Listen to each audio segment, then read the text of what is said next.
and without him was not anything made that was made.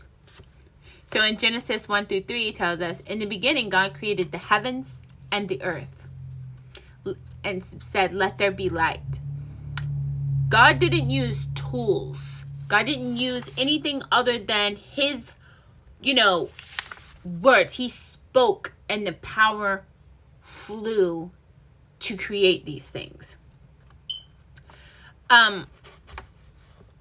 The earth was without form and void, and darkness was upon the face of the depth.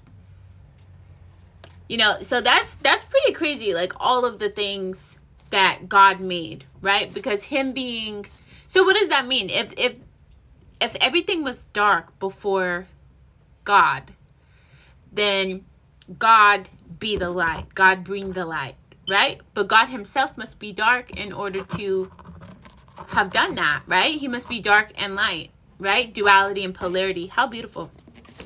How beautiful is the thing.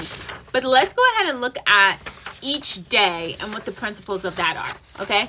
So each day of creation revealed a different spiritual principle, okay? So in the first day, God said, let there be light. God shines truth into the darkness and light to reveal, to expose, to show the glory of his creation, okay? And to illuminate.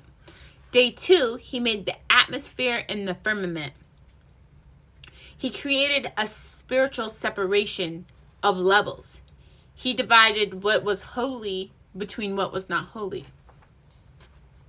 Day 3 was the land, the sea, and vegetation, where God stabilizes you. He grows you, right? Then day 4, we see the sun, the moon, and the stars, right? Which is our guiding light. God gives direction. He gave us timing. He gave us seasons that we can understand our life more. Okay? Then in day 5, we've seen the fish and the birds. God fills what he forms. He does not leave blessings empty. Okay, so he gave us fish that we can eat. Okay? And birds. Also that we can eat, but also that can send messages, that we can look, that we can learn, okay? Day 6, he made the animals and the humans. But of course, he made the humans after he made the animals, being that we had already seen that he made bird and fish, okay? So God completes his creation with the relationship and authority. So he continues to make all of the different animals, and then he makes us humans. And we'll go into all of that here shortly. Day 7, he made rest.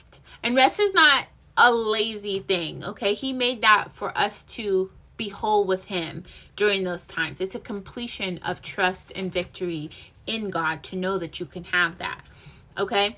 So the Bible does also tell us that there's 3 levels that are above earth.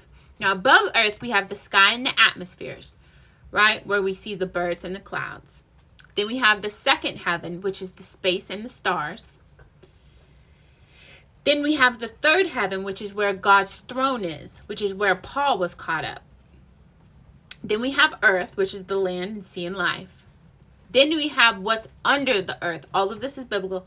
Then we have what's underneath the earth, which are the subterranean waters, the great depth. Then we have Sheol, the place of the dead, the underworld, the grave, the realm of spirits. Then we have the abyss, the bottomless pit, demonic prison. Then we have Tartarus, the deepest prison for the worst fallen angels. Okay, so all of that is biblical, that there are all of those levels, okay?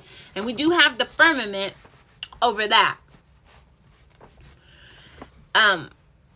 So if you wanted to know like what all happened in the beginning, that is what has occurred, okay? He made all of our earth, the above the earth, the below the earth, the firmament, the stands that hold the firmament. And what a beautiful thing that is. So yeah, this was just a quick letting you guys know that we're most definitely going to be getting into the rest of the stories of the Bible. So this was the first story of the Bible, which was our creation, right? The creation of the world and the creation of us. We're going to go into Adam and Eve and the Garden of Eden. which will also tie into Cain and Abel. So stay with me for the next couple videos. Stay blessed, never stressed, with much peace, much power, much love, much light, and of course, much joy. See you guys next time.